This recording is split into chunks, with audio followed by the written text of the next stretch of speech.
Dialogue Guinée avec Jeunes Patriotes. Jeunes patriotes. Bonjour. Aujourd'hui, on plonge dans un document assez fascinant. Un plan opérationnel détaillé qui vient de nos sources. L'idée, récupérer des avoirs publics qui auraient été détournés en Guinée. Oui, c'est un scénario hypothétique qui se situerait après le CNRD, et ça cible certaines personnalités et leurs proches.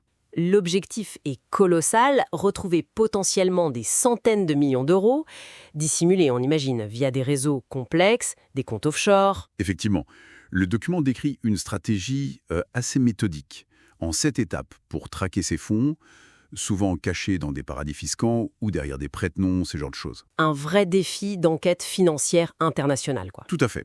Alors, comment on s'y prendrait, d'après ce plan ? La première étape, ça a l'air classique, non ? La collecte d'infos en source ouverte, l'OSINT. Oui, mais c'est l'échelle qui change. Il s'agit vraiment d'éplucher des bases de données financières, genre Orbis, les fuites type Panama Papers, mais aussi les registres publics, les réseaux sociaux, tout ça. Pour chercher quoi, concrètement ? L'idée, c'est de repérer les signes de richesse qui clochent. Ouais. Des biens au nom de proches, parfois même des faux noms mentionnés ici et là. Des liens familiaux d'affaires qui semblent un peu suspects. D'accord. Une fois qu'on a ces premières pistes, comment on fait pour démêler les chevaux des sociétés écrans ? C'est souvent là que ça coince, non ? Absolument. Et c'est l'étape 2. Cartographier ces montages. Les trusts, les sociétés fictives, le plan mis sur l'analyse des structures. Parfois, on part des noms d'avocats, de fiduciaires. Mais surtout, on exploite à fond les leaks. Et puis, les registres des bénéficiaires effectifs. Les fameux UBO. Ah oui, ces registres UBO qui sont censés dire qui est vraiment derrière la société. C'est vu comme une clé, donc. C'est ça.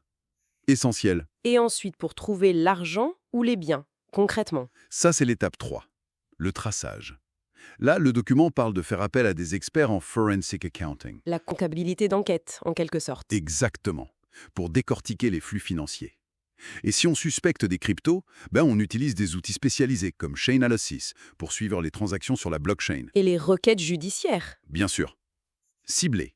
Vers des places comme la Suisse, Dubaï. Bon, la source note que l'accès à l'info, c'est très variable. Dubaï, très secret. La Suisse, ça dépend, via la coopération. Compris. Localiser, c'est une chose, mais il faut une base légale solide pour agir.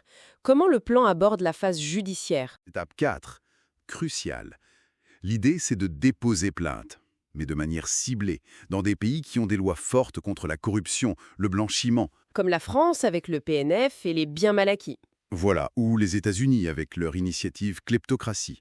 Le plan insiste aussi sur l'appui d'ONG spécialisées, Sherpa, Global Witness. Et des avocats qui connaissent bien ces affaires internationales. Ce qui m'amène à l'étape suivante. J'imagine qu'il faut qu'une coopération internationale énorme, surtout pour geler les avoirs. Exactement. Étape 5. Le plan s'appuie beaucoup sur l'entraide judiciaire internationale, souvent via la Convention des Nations Unies contre la corruption, la CNUCC. D'accord. Il faut aussi mobiliser Interpol, le groupe Egmont, le réseau des cellules de renseignement financier pour échanger des infos, obtenir des ordonnances de gel, des mandats. C'est un travail de longue haleine.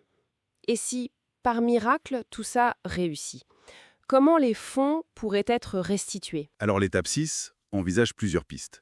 Soit une décision de justice qui ordonne la restitution, soit une négociation diplomatique, peut-être avec l'aide de l'initiative STAR, le partenariat ONUB-Banque mondiale là-dessus, ou alors créer un fonds spécial, géré par un tiers de confiance comme le PNUD par exemple. Et la dernière étape, la 7, communication et protection, pourquoi c'est dans le plan ? Ça peut paraître annexe. Pas du tout, c'est vu comme essentiel. D'abord, protéger les sources, les lanceurs d'alerte, avec l'aide d'ONG comme Transparency, RSF.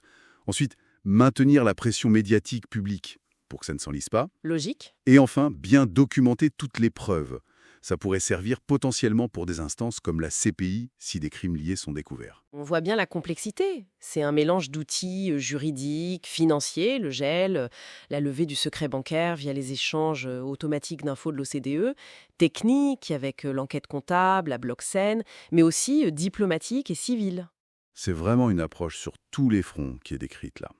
Encore une fois, il faut souligner, comme on le fait toujours, notre analyse se base sur la stratégie décrite dans ces sources.